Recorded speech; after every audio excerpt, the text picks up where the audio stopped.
Fala galera, bem-vindos a mais um vídeo aqui no canal Júlio Sensei e se liga no vídeo de hoje.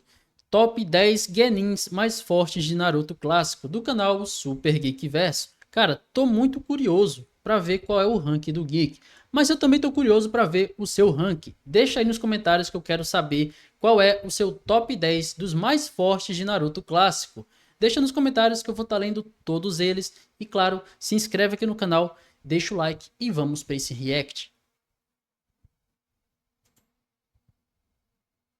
Ainda no Naruto clássico, teve o Lee abrindo até o quinto portão e dando um show no Exame Chunin. Também teve o Gaara mostrando o poder do Shukaku e quão avassalador era uma Biju. Naruto na batalha final usou o manto de Chakra da Kyuubi pela primeira vez e o Sasuke atingiu o estágio final do Silo Amaldiçoado. Então foram muitas demonstrações de poder. Mas você já se perguntou, quem dessa galera toda aí era o mais forte? Bem, hoje a gente montou um top 10 dos genin mais fortes do anime, ranqueando eles do mais fraco até o mais forte. E atenção aqui, os critérios usados aqui pra gente determinar a posição de cada um serão as seguintes. Primeiro, o poder máximo que cada um mostrou dentro da obra, então a gente vai considerar aqui o auge de poder que cada um mostrou. O segundo está interligado com a primeira, que no caso é o controle do próprio poder. A gente vai considerar de fato o auge de cada um, mas também vai levar em consideração o controle que cada um tinha do próprio poder. O terceiro requisito é que cada colocação na teoria vence todos os que estão antes de si. Por exemplo, na teoria o primeiro lugar deve vencer todos os outros 9, entenderam? Se não entenderam no decorrer do vídeo, estão pegando aqui a visão. O quarto requisito aqui é que a gente só vai considerar os episódios canônicos, então bora começar aqui, né? Em décimo lugar, Shikamaru Nara. E bem, o Shikamaru ficou aqui nessa posição, obviamente por sua inteligência, sendo que na primeira parte do Exame Chunin, ele venceu seu adversário só na base da estratégia. Na segunda fase do Exame Chunin, novamente ele colocou muita pressão na Temari.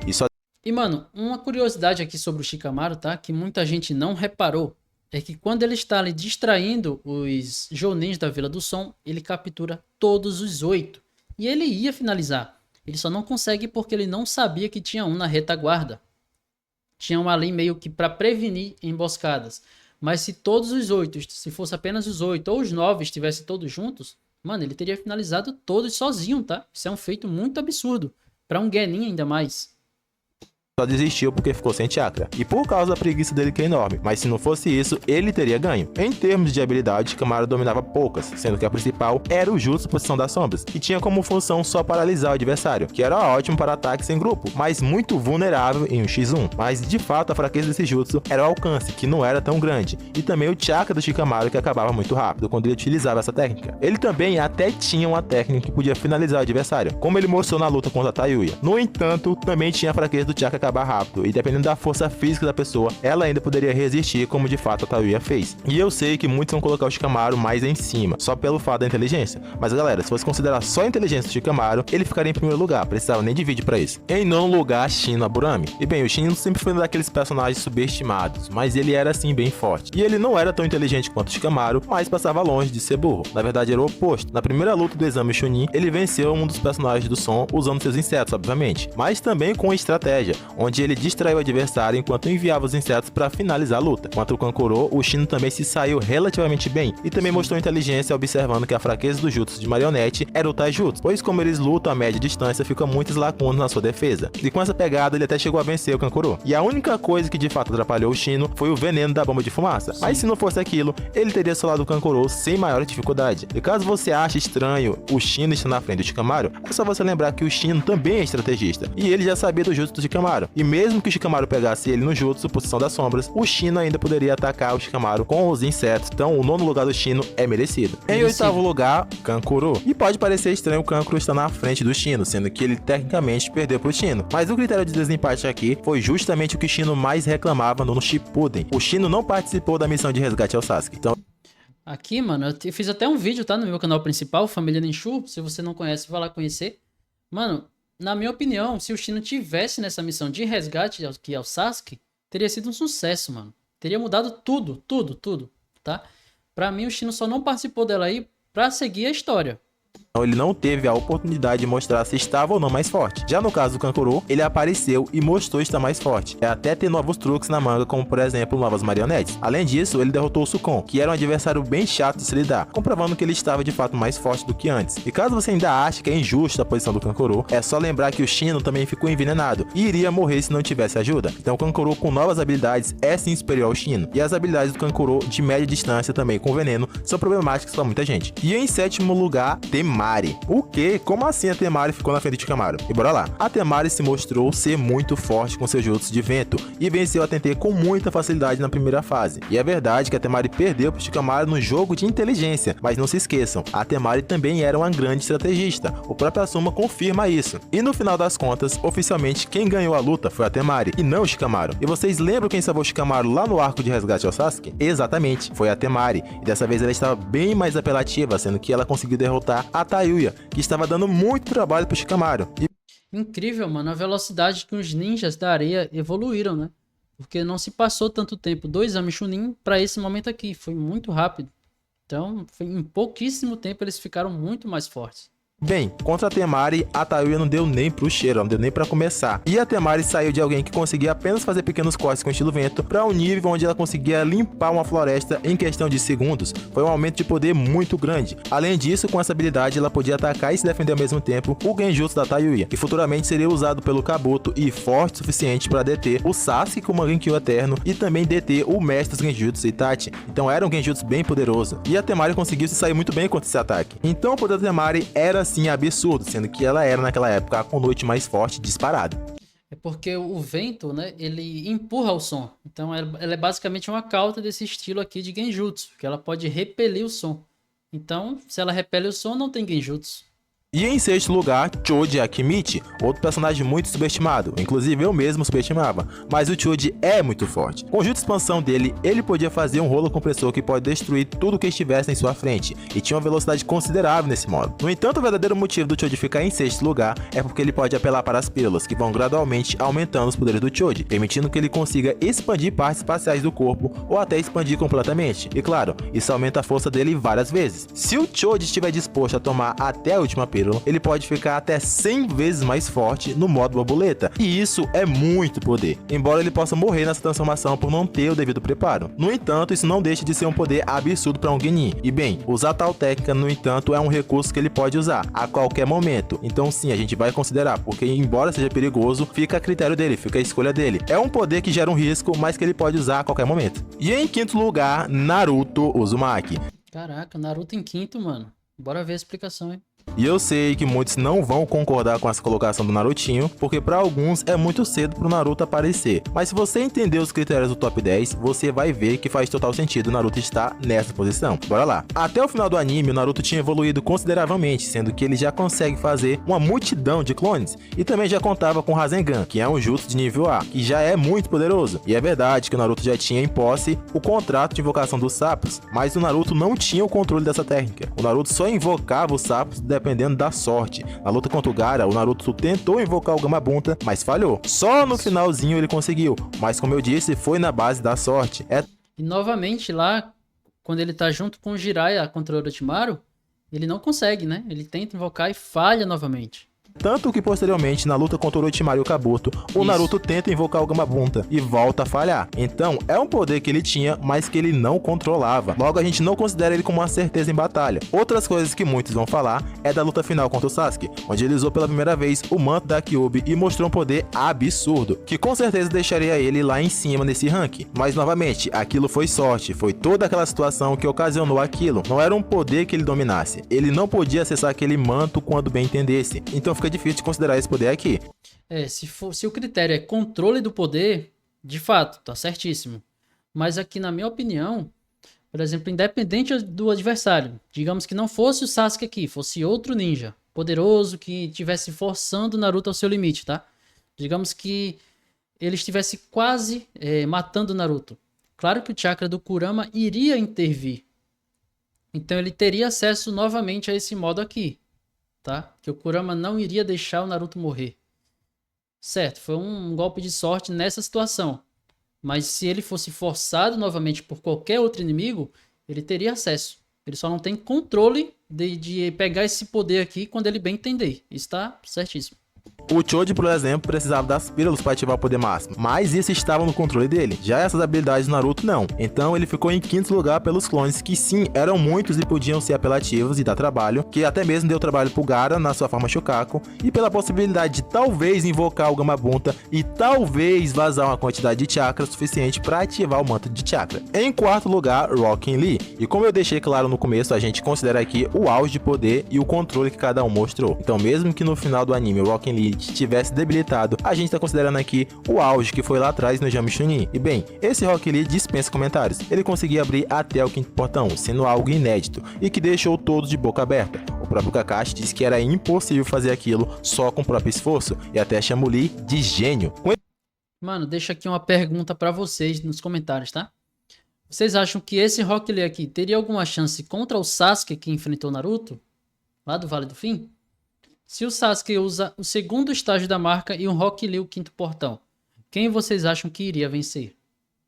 Com esse poder em mãos, o Lee embolachou o Gaara de porrada, e praticamente naquele momento em específico, o Lee tinha o poder para derrotar qualquer outro Genin, e só perdeu de fato pro Gaara por causa de uma bendita substituição. Mas de resto, todos naquele momento iam de base pro Lee. E mesmo comparando com o que os outros personagens mostraram posteriormente, o Lee ainda merece sim estar aqui no nosso quarto lugar. Ele só perderia mesmo pros 3 que estão no pódio. Em terceiro lugar, Neji e Hyuga. Mas como assim? O Neji ficou na frente do Lee, o Neji ficou na frente do Naruto, que derrotou ele no Exame Chunin? Vem comigo que tudo vai fazer sentido. Primeiramente, o Neji é muito forte. Ele derrotou o Kidomaru, um dos membros do Som, que tinha o nível Jonin e que contava com o selo amaldiçoado e que era um estrategista. E sim, ele era mais forte que o Neji. O Neji só o venceu de fato por ser um gênio estrategista também, mas sem isso, ele teria perdido. E sim, as habilidades do Neji são problemáticas para praticamente todo mundo, pois ele tem uma defesa muito boa com a rotação, que também pode servir de ataque. Além disso, ele tem o punho suave, que permite ele destruir qualquer coisa feita de chakra, e também de cancelar o fluxo de chakra dos seus adversários por meio dos pontos de chakra. E isso já destrói tanto o Taijutsu quanto o Ninjutsu do inimigo. Ele também foi abençoado com o Byakugan, e pode de certa forma antecipar os ataques. E isso é diferente de como o Sharingan faz. Ele não prevê o ataque, e sim antecipa. Exemplificando melhor, os Pains têm o Rinnegan, que obviamente não prevê movimentos, mas por compartilhar a visão, dá um campo visual maior,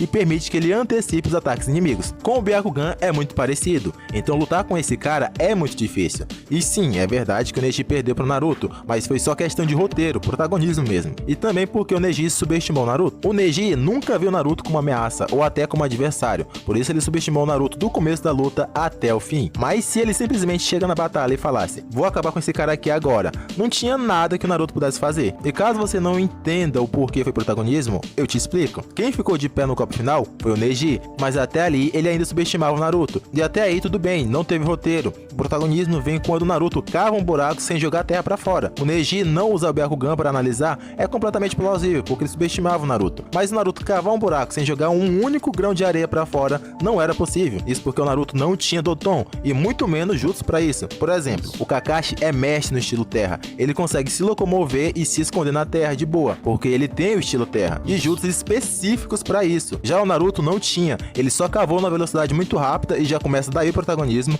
e ainda por cima com as mãos. E ele saiu no momento não, no local exato que o Neji estava, né, mano? Isso aí foi totalmente forçado. Que ele não tem como saber. Se ele tá embaixo da terra, como é que ele vai saber aonde o Neji tá em cima? Não faz sentido. Ele sabia e saiu no ponto exato de aplicar um gancho no queixo do Neji, mano. Totalmente forçado isso aí, mano. Tinha que sair no mínimo uma pequena quantidade de terra enquanto ele cavava. Então sim, o Naruto ganhou, mas foi protagonismo e porque o Neji o subestimou. Já no caso do Rock Lee, é bem mais simples. O Lee com o quinto portão aberto seria um problema pro Neji, só que para ele abrir os portões demora muito tempo. E esse tempo de espera é mais que o suficiente pro Neji fechar os pontos de chakra do Lee e impedir ele de prosseguir. E isso... Mas aqui tem um detalhe. Da mesma forma que o Neji subestimava o Naruto, ele também subestimava o Lee. Né? Que ele não conhecia os 8 portões. Então, da mesma forma que o Neji ficou lá parado, olhando o Naruto tentar acessar o chakra do Kurama, ele também ficaria parado esperando o Lee abrir os portões, né? Ele não sabia do que se tratava. Se essa luta se passasse no Exame Chunin, é claro que o Neji iria perder. Porque da mesma forma que ele tratou o Naruto, esperando ali, achando que aquilo não ia dar em nada, ele trataria o Lee. Né? Então, ele perderia nesse caso. Agora, se ele tivesse conhecimento que o Lee tem acesso aos 8 portões, aí de fato ele não ia deixar.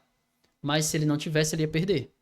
Isso já até foi exemplificado em um episódio original do anime, onde o Shira, que nem tem Byakugan, mas sabe usar Tenketsu, fechou os pontos de chakra do Lee e deteve a transformação dos outros portões. Coisa essa que o Neji faz com muito mais facilidade e velocidade. Então sim, o terceiro lugar do Neji é mais do que merecido. Em segundo lugar, Gaara do Deserto. E bem, pode parecer estranho o Gaara estar na frente do Naruto, mas eu explico. O Naruto só venceu o Gaara porque teve sorte e invocou o Gamabunta. Mas como eu já expliquei, são poderes que o Naruto não controla. E sem isso ele não venceria o Gaara considerado aqui. Isso porque depois da luta contra o Naruto, o Gaara ficou bem mais forte, mostrando jutsus como o tsunami de areia, que altera completamente o campo de batalha e deixa a favor pro Gaara fazer o que bem entender. Mostrou também o grande funeral de areia, que esmaga completamente o adversário, e também a prisão do deserto, que na prática é areia movediça, e contra esses jutsus que eu falei, todos nessa lista seriam derrotados. Chego até a dizer que todos de uma só vez, porque naquela época o Gaara estava bem à frente dos Genins. Em primeiro lugar, Sasuke Uchiha. E bem, o motivo do Sasuke... Bem, eu discordo do primeiro e segundo colocados, mas eu vou dar minha opinião depois da do Geek. Tá aqui é óbvio pra alguns e pra outros não, mas bora lá. O Sasuke no final do anime já tinha despertado o Sharingan de 3 Tomoes, que fazia ele antecipar os ataques do Naruto com o chakra da Kyuubi. Os ataques do Naruto só se tornaram um problema depois que ele ativou o manto da Kyuubi, e ainda assim o Naruto perdeu. Ah, mas por que você considera a transformação do Sasuke e não considera a transformação do Naruto? Simples, o Naruto ativou aquele modo por sorte, pela emoção do momento, mas ele não tinha o controle. Já o Sasuke, depois de tomar as pílulas e fazer o ritual, dominou a marca, sendo capaz de ativar e desativar quando bem entender, sendo que ele conseguiu usar a marca só em metade do corpo, conseguiu usar cobrindo todo o corpo, e foi para a fase 2 do selo amaldiçoado por vontade própria, foi por escolha dele, ele controlava o próprio poder, e nessa altura a gente já tinha um Sasuke com Sharingan de 3 Tomoes, bufado pelo selo amaldiçoado, que é chakra senjutsu, e aumentava todos os atributos físicos do Sasuke, em pelo menos umas 10 vezes, e o Naruto no auge de poder perdeu para esse Sasuke. O Neji era assim bem forte, mas contra a nova velocidade do Sasuke e um Sharingan de 3 Tomoes, seria impossível de acertar os pontos de chakra dele, e consequentemente o Neji acabaria perdendo. O Gaara até mostrou novos jutsus, mas não mostrou uma velocidade superior na areia, que já era superada com a velocidade antiga do Sasuke. Sem os... Mas tem um ponto aqui. O Gaara, certo, a areia dele tem a mesma velocidade, mas a gente tem que lembrar que o Kimimaro também é muito rápido, tá? O Kimimaro, ele é mais rápido que o Sasuke, isso é fato. E o Gaara conseguiu pegar o Kimimaro. Então, na minha opinião, ele também conseguiria pegar o Sasuke. Qual foi a estratégia do Gaara aí contra o Kimimaro? Ah, ele é muito rápido, então vou usar quantidade. Se a minha areia não tem velocidade para pegar ele, eu vou criar uma quantidade que, independente de onde ele estiver, eu vou conseguir pegar. E ele vai e consegue. Isso aqui, aplicado contra o Sasuke, também daria certo. Buffs da marca da maldição. E os jutsus como Tsunami de Areia e Poço Movediço podem ser cautelados pelo Sasuke, porque ele voa dessa forma. Não. O Sasuke, ele plana. Nessa forma do Sasuke aqui, ele não toma voo, ele não ganha atitude. O que ele faz? Ele salta e usa a asa para manter a sua altitude. É isso que ele faz. Ele não consegue ganhar altitude com ela. Ele salta e mantém a sua altitude. A gente vê isso contra o Deidara. Contra o Deidara, o Sasuke salta e mantém a altitude. Mesmo com a asa, ele vai perdendo altitude pouco a pouco. Ele não sai voando. Ou seja...